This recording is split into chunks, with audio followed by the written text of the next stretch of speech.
1. Go.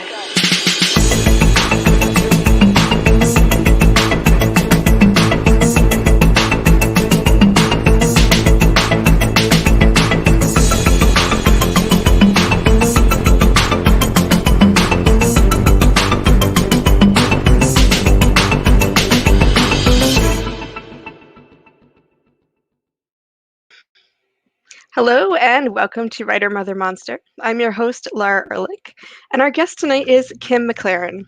Before I introduce Kim, thank you all for tuning in, and please chat with us during the interview. Your comments will appear in our broadcast studio and we'll weave them into our conversation. And if you enjoy the episode, please also consider becoming a patron or patroness to help keep the podcast going. Finally, one more announcement. Please join me for a special workshop on May 8th. It is called Prioritizing Your Craft for Writer Moms, or in Liz Lenz's words, Labias to the Wall Ladies.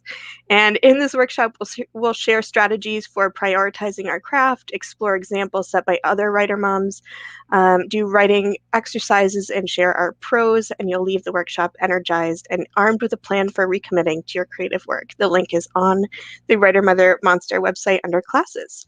And without further ado, I'm excited to introduce Kim. Kim McLarin is the author of 3 critically acclaimed novels, the memoir Divorce Dog, Motherhood, Men, and Midlife, and Womanish, A Grown Black Woman Speaks on Life and Love. Her most recent book is a critical and personal examination of a favorite novel, James Baldwin's Another Country. Kim's nonfiction writing has appeared in The New York Times, Glamour, The Washington Post, Slate, The Root, and other publications. And she's a former staff writer for The New York Times, the Philadelphia Inquirer, the Greensboro News Record, and the Associated Press. She's an associate professor and graduate program director of the MFA in Popular Fiction Writing and Publishing in the Department of Writing, Literature, and Publishing at Emerson College. And she has 2 children, ages 21 and 23. She describes writer motherhood in 3 words as contradictory, depleting, enriching. Now, please join me in welcoming Kim McLarin. Hi, Kim. Thank you. Hi, Laura. Nice to be here. Thank you so much for having me. Of course. Thank you so much for joining me. I want to start by asking you about the 3 words you use to describe writer motherhood. Take us through contradictory, depleting, and enriching. Well, those were off the top of my head because it was an intriguing question that you asked me. So let me see. I do think, it's interesting. My children are grown, so I don't process this in the same way I did when they were young. So in thinking about motherhood and writing, I cast myself back into how I felt when my kids were young and I was trying to write. And the first word was contradictory because motherhood requires being present, being available, being self-sacrificing. And being a writer requires being absent from other people because you need to be by yourself, being unavailable to other people because you have to prioritize your craft, and quite frankly, being selfish. I think writing is in a way very selfish. All art making is in the best way, in that you have to take time by yourself to create your best art. And so I always found it very contradictory. And when my kids were young, I remember reading the Stephen King memoir, I forget the title of it, in which he said something like, sometimes you just have to go in the study and shut the door. And it infuriated me because I thought, if I go in the study and shut the door, somebody's calling child services, right? Because my children are on the other side. So it's an easy thing for a man to say, but it's different. So contradictory in that the requirements and the demands are sometimes at odds. The second one, what did I say? Depleting? Depleting. Yeah. I found it depleting. I found trying to be both things to the best of, to the standard to which I guess I was holding myself and which I felt I was being held. I found it depleting. I found it exhausting. That's what my 3rd novel is about. My 3rd novel is about this jump at the sun. That's what it's all about. And that novel actually helped me reconcile all the challenges of being a writer and being a mother, and that leads to the 3rd one, in that I was able to use the challenges and use the experience and use all of that in my art, which is what is the great thing about being a writer, right? No matter what you're going through, you can turn it into your work. So so challenging, depleting, but also enriching, fulfilling. I could have put a lot of third words at the end, nurturing, all the words people use. Yeah. But I also wanted to acknowledge that other side, because I think often it's not acknowledged. That is also what the third novel is about, is the sanctification of motherhood, and the refusal to acknowledge that sometimes it's kind of sucky, sometimes it's hard. Yeah, hard but joyful, and it can exist as both sometimes at the same time. At the same moment. Yeah. Yeah. Yeah. hmm Tell me a little bit more about that novel and how you worked through those issues and questions for yourself in the writing of it. Well, it's it's funny because it's so long ago now, I can barely remember, but at the time it was so um overwhelming. That was my third novel, and I had another idea originally. I started writing a different novel, and I just couldn't. My kids were, I don't even remember how old they were then. I'd have to think, but they were still pretty young and still pretty much at home. Certainly, I think my son was probably at home. My daughter might have been in kindergarten or first grade, but they were at home. And I was at home with them, and I just couldn't. And I had moved to a new city. I was just new to Boston, so I didn't have a lot of family. I didn't have a lot of help. Didn't have a lot of support, and so it was me. It felt like it was me. I was married, but my husband was working. So the novel evolved out of my experience, because the other novel that I was trying to write, I just couldn't get it done. And so I thought, well, let me at least start, pouring what's happening to me now into a book. And it turned into that novel and that character. And it was great. I actually think it's one of my better novels, because it's so raw, and because I was honest about it, and I was in the thick of it. And it's not just about me or about motherhood, but I thought about my mother. It's also about my mother and my grandmother and generations and Black women, motherhood in particular, and the demands and expectations and all that kind of stuff. So once I started thinking about it, I thought, this is very rich material. Let me pour everything into it. And I guess I was able to get it done. I don't remember much of my children's childhood. It was both. It's funny, you both remember it impeccably, and a lot of it's a blur. So I couldn't tell you much about the writing of that novel, other than I was able to get it done, and because it exists. That's all I remember. Yeah, the proof is there, right? Yeah. You talked a little bit about the expectations you had for yourself as a mother, and how let's look at your word again, depleted, about how that can make you feel depleted sometimes when you feel weighed down by the expectations, either the expectations that you set for yourself or that society sets for you.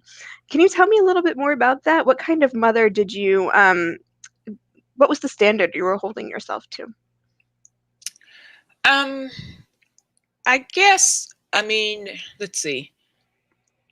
I think it was acknowledging my mother's life and my life are very different. My mother raised 5 children by herself, right after she divorced, after my parents divorced, and my father was not as financially supportive as he should be. So we were very poor, very poor.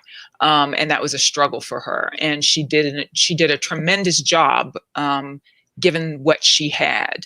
But there were deficits in terms of love, or at least outward expressions of love and engagement and all that kind of stuff that we would now consider, good motherhood. And and so I'm speaking very carefully here, because it's not about blaming her or judging her. She did the best she could with the tools she had, and she did a tremendous job. She got us all safely to adulthood, which was her goal and her accomplishment. And for a Black woman raising 5 children in the South at that time period, that's a hell of an accomplishment. Mm-hmm. And we're all actually productive, contributing members of society, right? My one sister's a nurse, another's the head of public health. We're pretty accomplished. So she did a good job. But I felt both the obligation to do that good a job, but at the same time to try to make up for the deficits that I felt as a child, right? At the same time, quite frankly, right, I'm operating, at that time, my ex-husband's white, and I'm living in a little white suburb, and I'm operating in a white world. And so the standards that I am surrounded by are different standards. And it's a complicated question. I don't want to get into it too much, but like the kind of go to every soccer practice, right? And stand on the sidelines and cheer for, not just the games, but every practice. And, that kind of standard, which was not the standard just generationally that my mother never went to any kind of art events, right? That you didn't go to your child's sports game. That was their job. I mean, it was just ridiculous. It was a ridiculous kind of thing, right? But everybody around me was doing it, and it's not my natural temperament either, right? Like I remember once actually driving my kids to a soccer game practice, taking them to the field, then coming back to get in the minivan to do some work in the minivan. And somebody said something to me about it, right? Like, why aren't you on this? I'm like, I mean, I was actually there, but I was not standing on the sideline. So those kind of middle-class white standards. So you had the standards of my mother, those kind of middle-class white standards. You had my own kind of, fear that I wouldn't be as loving and as present because of my own, upbringing as the kids deserve. So there was just a hodgepodge of demands and expectations from all sources, internal, external. And finally, at some point, I realized that it was all ridiculous, right? Like my only job was to be the best mother I could be. And that's all I could do. And, if anybody, the rest would just follow. And it did. And I think they turned out okay. So. Yeah, no, actually, you're already veering into what I wanted to ask you about next, which is now with a little distance from those soccer games and from your kids being small, I'm sure your expectations for yourself have changed with time. Looking back, though, at those earlier days, how do you perceive, like, what kind of mother were you? I was the best mother I could be at the time. Right? I mean, that's the answer, right? I was the best mother I could be at the time. In many ways, I was a damn good mother. I mean, and I tell my kids, I have the videotape to prove it, right? Like I actually, last year for their birthdays, I took all the old VHS because I was afraid they would, disintegrate, and put them on CDs and digital. And I was watching through them, and there's birthday parties, and more important than that, there's just like random dancing in the living room to REM on a Sunday night, right? And there's just walking down the street. So, I mean, I was actually far more present and engaged than I remember myself being.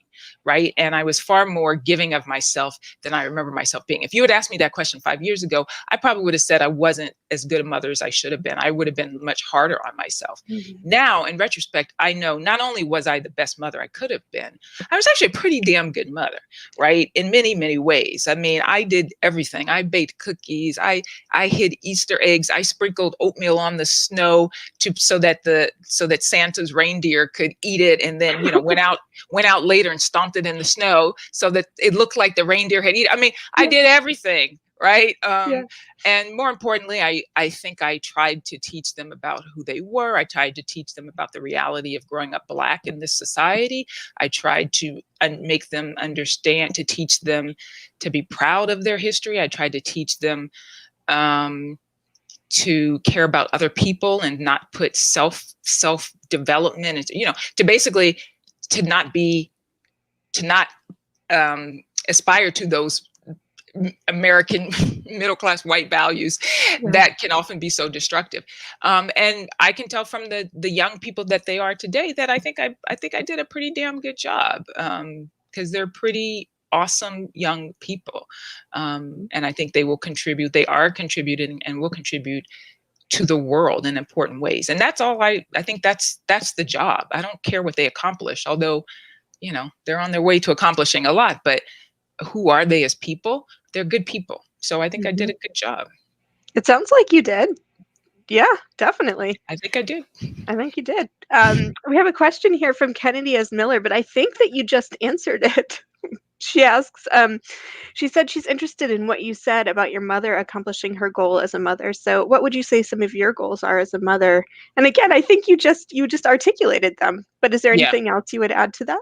Yeah. I mean, my main goal, it wasn't maybe explicit then. In some ways it was, but it wasn't explicit then, but I can see in retrospect, was to raise good human beings. Mhm. I mean, that's my main goal. What else is there? It wasn't to raise rock stars or entrepreneurs or people who would get into Harvard, although I have to say my son is at Harvard. Mhm.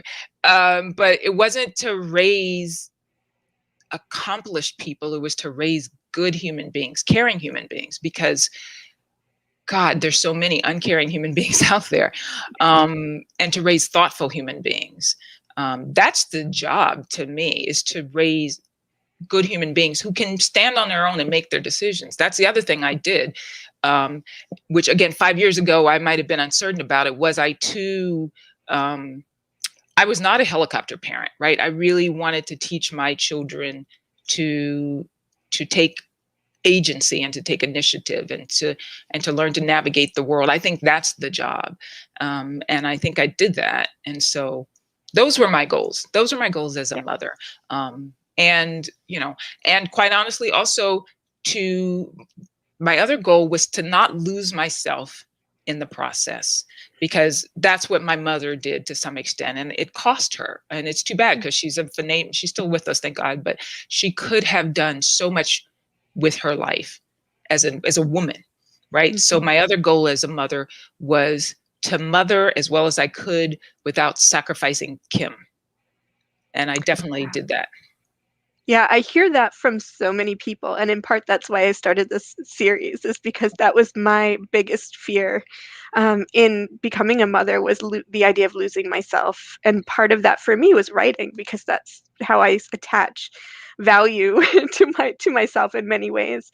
Is that the Right. same for you? Was writing a big part of what you were trying to hold on to as you navigated motherhood?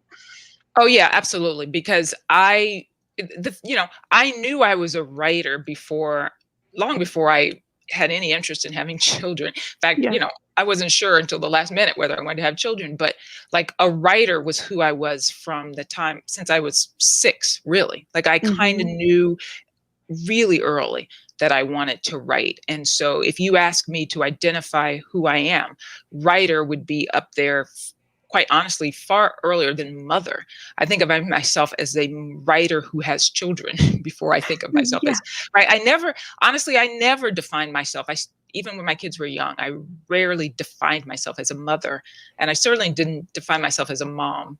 I hate that term. I'm sorry, but I do too. No, it's I'm a okay. mom. What the hell is a mom? Excuse my French, right? But um, so yeah, that was a big fear, was losing myself as a writer, Mhm. losing the writer Kim, because then what I have been, a woman with Yeah. children, which is important, but a writer was who I am. I mean, I sacrificed a lot. I did a lot to become a writer, to be a writer. Mhm. I worked hard to be a writer, and so to have that just kind of go away because I had children have been a would have been really hard. Yeah. Yeah. Yeah. No, I completely get that. Were there times when your children were young, or even as they were growing up, that you felt as though you were losing Kim? Oh, sure. Yes. Um, I think especially, probably, and in retrospect, right? Here's the other thing, right? In retrospect, it's it's that's it seems overwhelming and endless, that time. And then, as everybody says, in retrospect, it goes fast, right? Mhm. But certainly when my children were young, and especially young before they went to school, right? So those years, my kids are 2 years apart, so there were, what, 5 years or 6 years when they were both at home, or like one or both of them was at home, right? And I was at home with them. I kept my kids at home for the most part. They went to preschool later, but it was part time. Um, so those years, especially, right? It just felt. I mean, because you don't. Well, I mean, you don't have time to, like I said before, sit in a study for 4 hours Yeah. and write, or 2 hours, or maybe some days 1 hour, right? If you're lucky, one gets a nap, the other one's up, whatever. So those were definitely times when I felt like I was losing. Mhm. When they were older and when they went to school, it got easier. But still, there were times, because they still took priority, and they should. Mhm. But um, that that there were, I was not as productive. I used to tell people that my first novel, Taming It Down, I wrote before I had children, right? And when I first started writing, I would write 1,000 words a day because I was a journalist. I was used to writing on deadline. So I said, I'm going to write this novel by setting myself a deadline. I looked up how long the average novel is. It's 50,000 words. I said, fine. If I write 1,000 words a day, 50 days, I'll have a novel, right? Yeah. And I had taken a year leave from the New York Times to do this. So I had a deadline because I had to go back if I didn't write this novel, I was going to have to go back to the New York Times, which I didn't want to do because I was miserable there. So I said, I got to write this novel in a year. So I got to write the first draft in 3 months. And so I set myself a deadline, 1,000 words a day. I would sit down every morning and I would not let myself get up until I'd written 1,000 words a day. And I did that, right? I did the first draft in like 2 months. So, and then I revised it and all that kind of stuff. And then the second novel, I had my daughter, and it took me about 2 years. The third novel, I had my daughter and my son, and it probably took me, I don't know, 3 years, 4 years. I don't remember, right? So I could see how this was going, right? I need to stop having children. First novel, 2 months. Second novel, 2 years. Third novel, right? If I keep having kids, I'm never going to write again. So yeah, it just meant that there was a real cost. Now that it's a cost doesn't mean that it was a bad thing, but but there was a cost to my productivity to having children. That that's just a fact. And so I like to look at things as they are. So, and maybe that's not true for all writers. I mean, Toni Morrison, would get up in the morning, write, these amazing novels, parent her 2 kids, then go to work full time as an editor and come home. I mean, so she was a superhuman, right? But for me, there was a cost in productivity, and that's okay. I mean, that's okay. It's a gift, but it is also true. Yeah, actually, I'm interested in the distinction between productivity and I don't want to say quality, but the content, I guess, because there's a difference, right? So maybe you're writing less, but are you writing are you writing, maybe you use the word enrichment? Are you writing maybe more enriched, even though the productivity has lowered? Probably, yes. I mean, I think I think a writer's job is to explore what it means to be human, right? And so the more experiences that I have about what it means to be human in all kinds of ways, manners, and capacities, then yes, then my writing is inevitably going to enrich. And so in that regard, absolutely, motherhood enriched my writing. It taught me a lot about what it means to be human, about love, about self-sacrifice, about curiosity, about how human beings come into the world, and about how little control. I mean, we like to think we can shape our children, and we can to some extent, and then you can't, right? People come with so it taught me a lot about, it taught me forgiveness for my own mother, right? I mean, it taught me understanding of my own mother and her life. So it enriched me as a human being, and therefore it absolutely enriched my work without question. So yeah, I think that's true. Yeah, that's good to hear. I think a lot about the whole capitalist idea of productivity and the sort of white supremacist culture that enforces the idea that you need to be so productive to be a successful person, when maybe you write one book in 5 years and it's a better book than you would have written if you'd written 3 books in 5 years. So I don't know. I'm trying to reconcile that for myself as well. No, I think that's a very excellent point. I mean, it is a trap. It is a capitalist trap that you're only as good as what your latest product, right? What you're producing, and so that is fair. And it is also true that in the market-driven system, a writer who is not, I remember my editor used to say, you're supposed to be producing a novel for every 2 years, right? And you should do that because you'll lose your readership, right? They kind of induce this kind of anxiety. And that's unfortunate. And it is counterproductive. At the same time, it is also true The American public has a very short attention span. Mm-hmm. And so both things are true. So in productivity and in the sense of this capitalist demand that you should always, that your value is wrapped up in what you're producing, is not good or healthy, and it's wrong. Mm-hmm. Productivity for me, in the sense of, I also do believe that, like athletes, like scientists, I personally believe, like anybody who is immersed in their field, you have years when you're going to be at the peak of your abilities.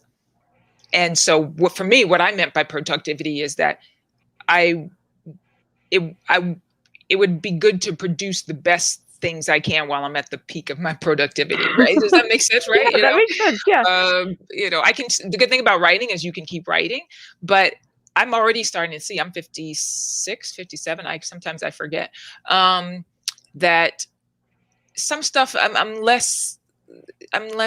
approaching, I feel about writing in a different, I don't feel as compelled, honestly. I don't feel Mm-hmm. as compelled to write as I used to. And so I'm trying to figure out what that means. That's really interesting. Yeah. So what did it feel like before? What did the compulsion feel like? I felt like I had to write or die. I mean, I really have felt that, in my youth, in my 20s and my 30s, that, and I think part of it was probably, for me, writing was a lot of things, but one thing it was always, listen to me, Mm-hmm. as Joan Didion said, right? It's a way of imposing yourself. And it was a way of making a world that I felt was hostile to me, and wanted to render me either invisible or dead, or both. A way of making that world acknowledge me and deal with me.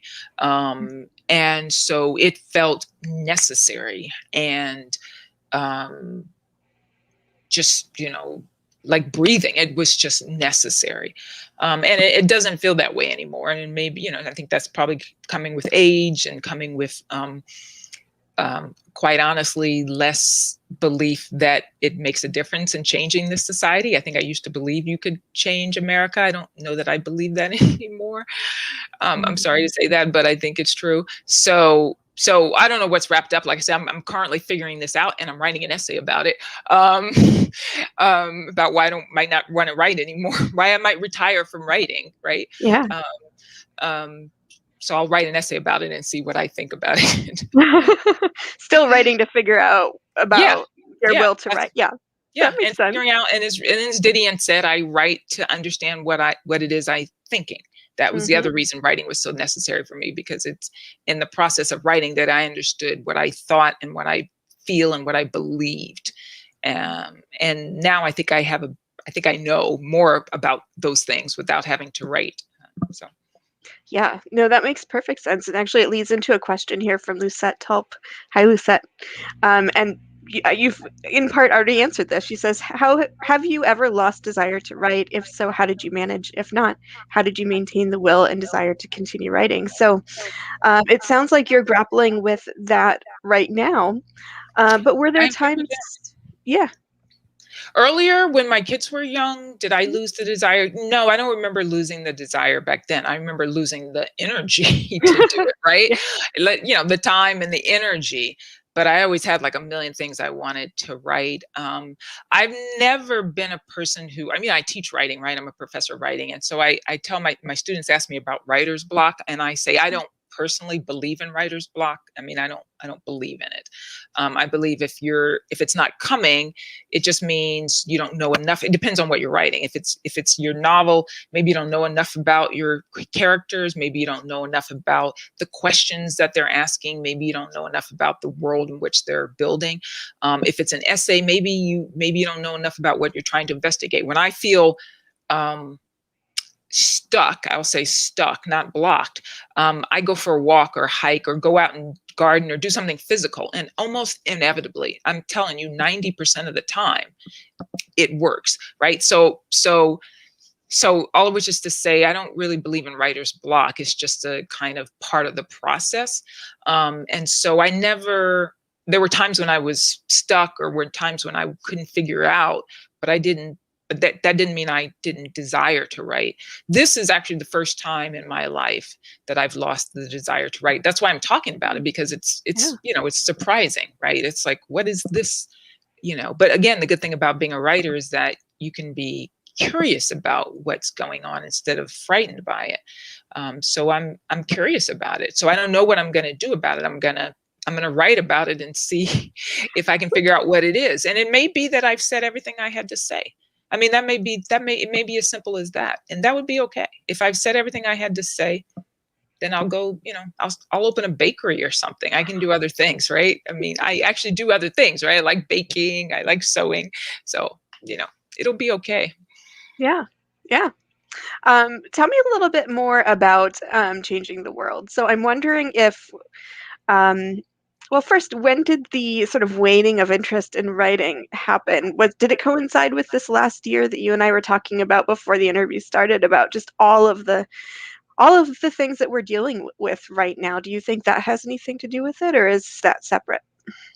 That's a good question. I mean, I think that definitely has part of it. I mean, my work has always been political in this little p sense, right? I think, again, referencing, I referenced Joan Didion before. I referenced the George Orwell essay, Why I Write. And Orwell says, putting aside the need to make money, put that way aside, people write for one of 4 or 5 reasons. And I forget, one of them is aesthetic pleasure. Some people just like words and language. And one of them is, I forget the other one, but one of them, he says, is trying to show either the way you think the world ought to be, right? Or the way or trying to make people understand the way the world really is, right? Political in that sense, right? Trying to write something. And that has always been me. I mean, my writing, there are other reasons too, but that's the primary impulse for me, has always been, I believe, I'm seeing stuff that I don't understand why everybody else is not seeing it. And why don't you guys see this and then fix it, right? So in the past, and it's not just the past 2 years or even past 4 years, but, as I've grown older and I've seen cycle after cycle in this society of, I don't want to get into all of it, but racial oppression and police brutality and white backlash, quite frankly, what it is Black progress, white backlash, Black progress, white backlash. After you see a couple of those cycles, you start to understand, okay, so this is America. This is the cycle. And all the pleading and better, far, far, far better writers than me. James Baldwin, told us all of this, pleaded with America, blah, blah, blah. And here we still are, 20, 30 years after his death. So I guess it would take an act of faith greater than I have to believe that things will change. I mean, I guess maybe I still hope they'll change. So that's part of it, right? If I always wrote with the belief that what I wrote mattered. And that's, I'm saying this, I know people are going to be like, I do still believe it matters, but I guess I also hoped it would change things, as I said, and I don't believe it has changed anything. So then the question arises, why keep writing? Again, I could be planting a garden or, baking some bread and feeding people or, something. I don't know. I'm honestly grappling with this right now. So what I'm saying to you is all very raw and very unformed. But it's the truth. Yeah. How would you as Kim change if you stopped writing? If earlier you said that part of what makes up your identity is that you're a writer. What does that mean? Yeah. Are you Well, that's the good news is that again, my sense of self and identity has shifted, right? I mean, when I was 20 or 30 and even 40, that was a huge part of my identity. And it still is part of my identity, but at this point, it's a part of my identity that will always be intact. Even if I never write another word, honestly, I can still say I'm a writer. I mean, I got a shelf full of books and a bunch of, essays and magazines. So if I never write another word, that part of my identity still remains. But it becomes less vital. My identity as a wife, as a mother, as a friend, as a person in community and connection with other people. Relationships become more important as you get older. For me, understanding that our time on this earth is limited. I'm already going to leave behind these books. They're either gonna go the way that most books go, which is into obscurity, or hopefully, they'll remain. And as James Baldwin said, when it all comes to ruin and the young people are digging in the rubble looking for something to begin again, they'll find my work and use it to begin again. That's what Baldwin said about he hoped for his work. That's my hope for my work, is that when it all comes to ruin, and I think it will, people digging in the rubble will find it and use it to begin again. But at this point, that is what it is. So I guess to answer your question, I'm being very long-winded here. My sense of myself would not at this point change, because Kim is now, I don't know. Kim is just fully baked at this point, right? So there's no the shape. I am the shape I am, right? The cookie is fully baked, and so it wouldn't change in the way it would have 20 years ago. Yeah. I think you do need to open a bakery if you're a cookie. I've gotten really, really good at baking bread and cakes. Yeah. I can say that. And you know what? I love it because, and it's good for me as a writer too. It's different, right? It's tactile, and it's concrete. You begin and you end, right? Unlike writing, right, which is endless, right? And it's nurturing. You can feed people and people love it and they respond, and you can see it. And it's, in some ways, it's a perfect complement to writing, because it's just not as, writing can just be so open-ended, especially when you're writing a novel or a book. It just takes forever. And, you can work all day and people say, what did you do? And you're like, well, I wrote. And they're like, what do you got to show for it? If I baked all day, I got something to show for it, right? You can see it. So, so yeah, I've really gotten into baking. I really love it. Yeah, I love that. Have your kids read your books? I don't know, because they don't talk about it with me. I can guess that my son probably has not. I think he just thinks it's too weird, right? And my daughter, I think, has read some of my books, but I think it's hard for them. And I mean, I have given them all books. I've signed them. I have them for them, but we haven't. It's not. I think they're still young enough. They're young adults, very young adults, new adults, and they're still figuring out who they are and where they stand. And my hope and my guess is that they will read it later, when they're there's some distance from, they have to make that transition from seeing me as their mother to seeing me as Kim, as a person, as a writer, as a person who has a whole life. And I think they're just making that transition now. And I think they prefer not to, understand that I have all these, my books they deal with grown up stuff, sex and all that kind of stuff, right? So I don't think they really want to deal with it. Yeah. How has your relationship with your kids changed as they've started to see you as a whole person, separate from, or at least connected to, mother? I think I think it's a transition. I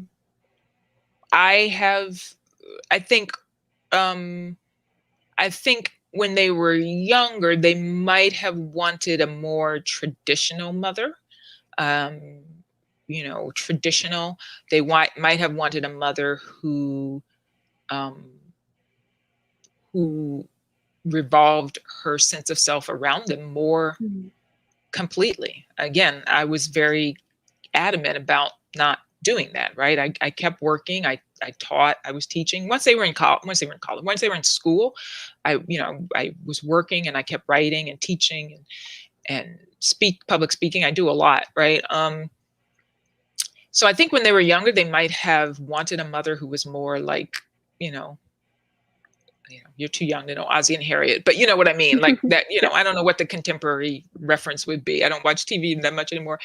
I think now, again, as they are turning into young adults, that the short answer is you'd have to ask them, but I think we can talk now. We have great conversations about the issues that I'm passionate about, the stuff I have been writing about racial justice and Black liberation,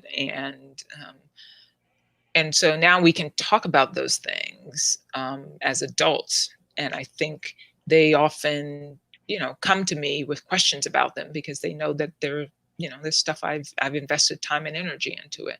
So I think it's pretty good. I think it's pretty good. Yeah. Have those conversations changed your perspective on the issues that you've been writing about for so long? That's a good question. I don't know. I mean, I think it's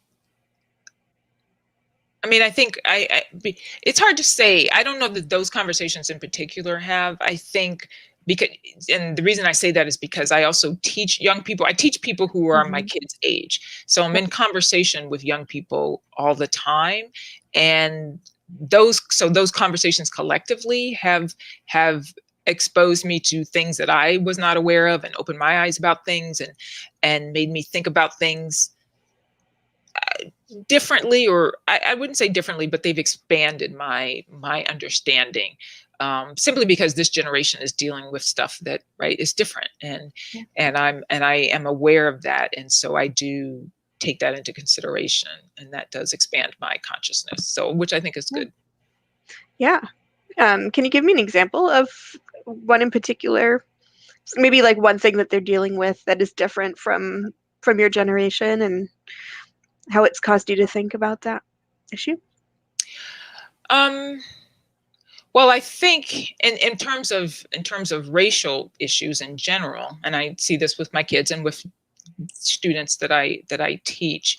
I think students of color and in particular Black students of this generation, young people of this generation, came of age with an expectations of equality and justice that I didn't come of age with. And I think that actually makes it harder for them. I think that's why there was so much, shock and outrage at George Floyd. I mean, there should have been shock and outrage anyway, but I see in young people, Black people in particular, not only anger and frustration, but a woundedness that I think, quite honestly, did not exist in people of my age, because we didn't expect.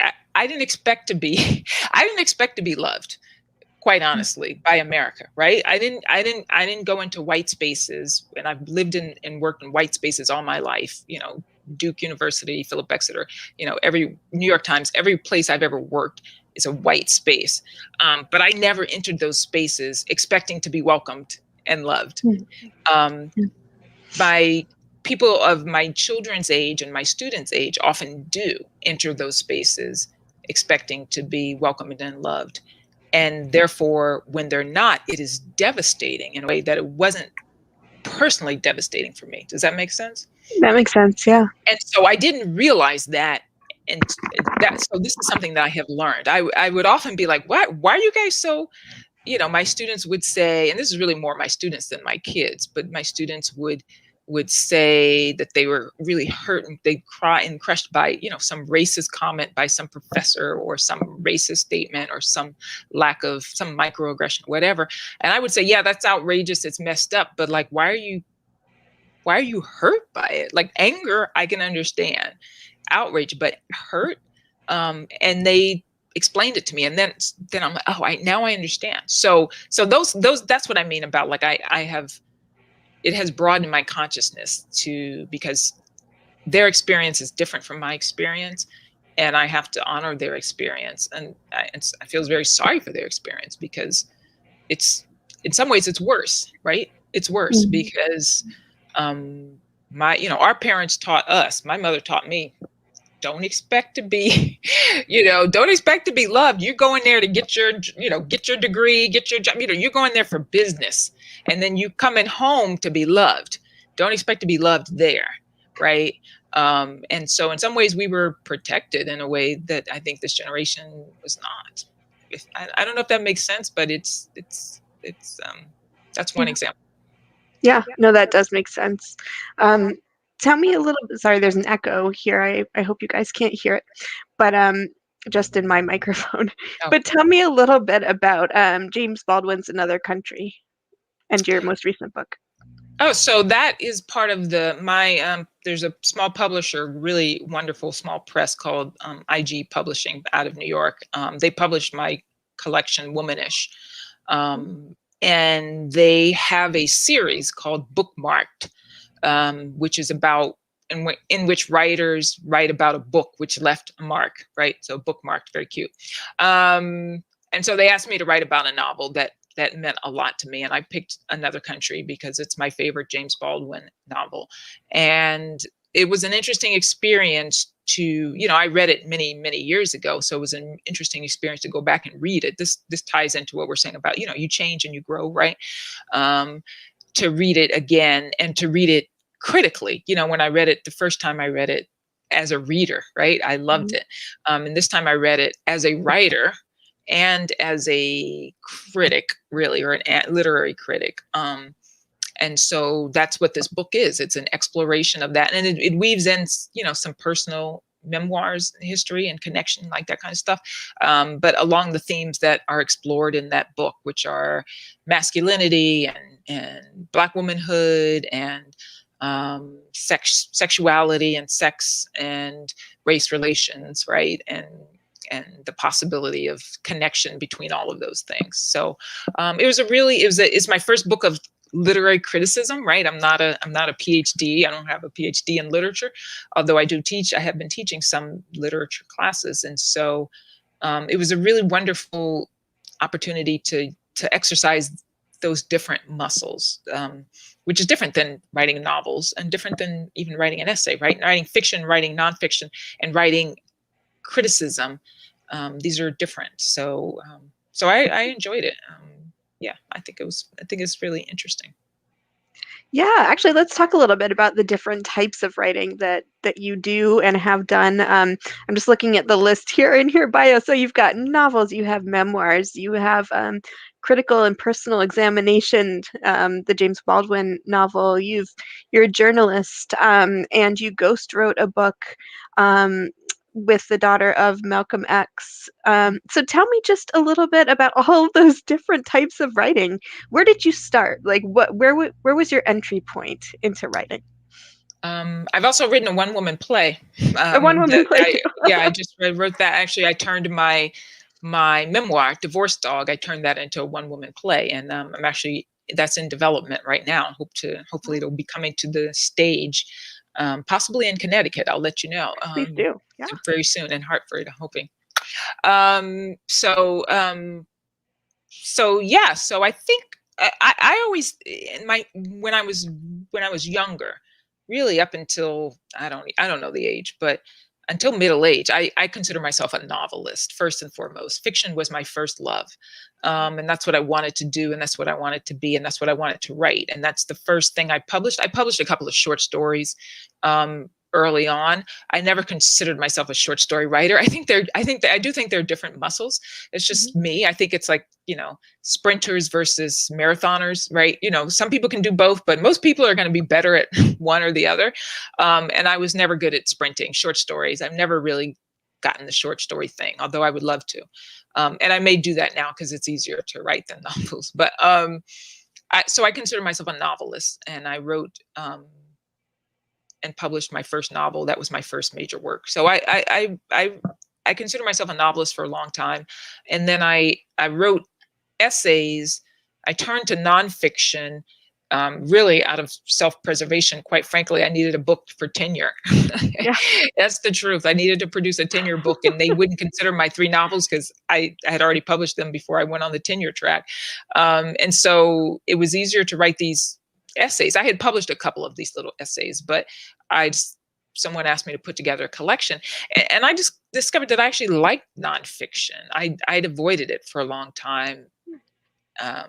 Because I didn't want anybody to think I was writing about myself, and because I didn't want people to focus on whether it was real or not. I wanted people to focus on truth, right? I think fiction, you can tell a truth that is bigger than what's real, right? I try to make that distinction between reality and truth. And I was more interested in truth. But then I realized that you could tell a truth in nonfiction too, in essays, in a way that even though you appear to be writing about yourself, you're really writing about or about some subject. You're really writing about something bigger and more universal.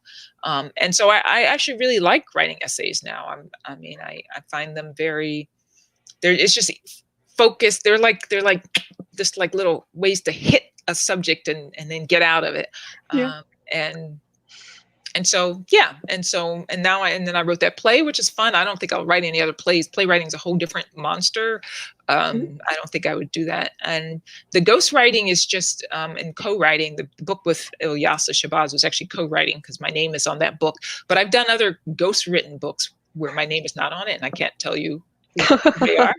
And that was the one with Ilyasah Shabazz was because she was Malcolm X's daughter, and I adore Malcolm X, and so I wanted to help out. And the other ones have been either for the experience or, quite frankly, for the paycheck. It's a great way to make a paycheck, and I think more writers should get involved in it. And it's interesting, you learn that celebrities are very self-involved, and more so than writers, which is saying something. Yeah. So, wow. Yeah. Just generally, with ghostwriting and then with co-writing, do you meet in person? Like, what's the process of doing that? Does it depend on the person? It depends on the person. You most certainly. I mean, with Ilyasah, we absolutely met in person. With other people, I've met in person. Yeah, you spend a lot of time with them. I mean, now you can do it via Zoom. The last one I did, Sure. You did it via Zoom. But the important thing is to spend a lot of time with that person, because you're not only, getting down the story, but you're getting the rhythm of their voice, right? And their mannerisms and the way they think. And so, yeah, you just spend hours every week. I mean, that's the most important thing, is to meet weekly, if not daily, depending on, what your deadline is. And in order to get their voice, it's actually good practice for a writer, because you really have to put yourself aside and get into, and that's useful when you're writing a novel, because you really should be doing that with your characters too. So it's actually very good training for a writer, in addition to being a nice paycheck. But yeah, and it's interesting. It's interesting to again get out of your own head and just really try to understand this person's journey and the best way to tell it, the most compelling way to tell it. Yeah. Are there difficulties too with putting yourself aside in some ways? Like, I imagine if I were listening to someone tell me their story, and as much as I'd be trying to capture their voice and their way of narrating, I might in my head be writing a novel, novelizing their story for myself. Is there some of that going on too? At first it is, but I think you quickly, after 2 or 3, and I've done more than that, and I think here's where the journalism background came into, was helpful too. I had a background in journalism, which kind of is the same thing, right? It's not about you, and it's certainly not about the story you would tell. It's about telling the story before you in the best way that the story wants to be told, right? And in this case, the best way that the person wants to tell it. So there was some of that at the beginning. The more challenging thing for me is when the person, and this is why I say I think I'm kind of done with this too, even though, again, it's a very nice living. Is the more challenging thing is when the person is not as thoughtful as you might hope they would be, right? So you would ask them a question about something, and you really want them to grapple with the question, and they they don't want to grapple with the question, or they don't understand the question. One of the people I worked with was a very prominent political person, not actually from this country, who achieved a great deal. And who had to literally leave her children behind. And so I asked her if she had any regrets about that, right? And did she have any struggles about that or regrets? And she said, no. And that was the end of the conversation. And I was like, really? I mean, and I think I believed her too. That's the worst part. Right. I don't actually think there were.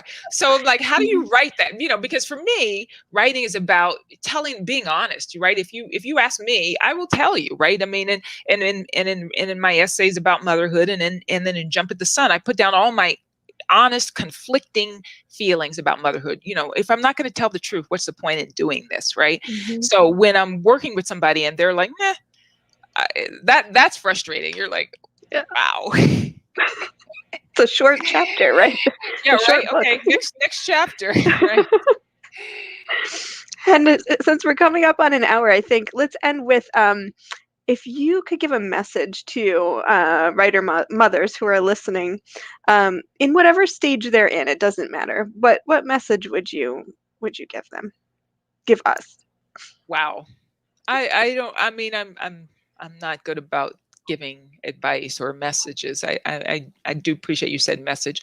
I'd say I don't know. The first thing that came to mind was that campaign for young gay people. It gets better, So so part of me is like, I mean, for those who are in the thick of it, because then when you're in the thick of it, it can seem overwhelming. And I do think it's important to say, this too shall pass, right? And the reason people say that, and it's because it's true, but it also allows you to relax and enjoy where you are. And it is a joy. It is a gift, right? It's a privilege to raise these young people.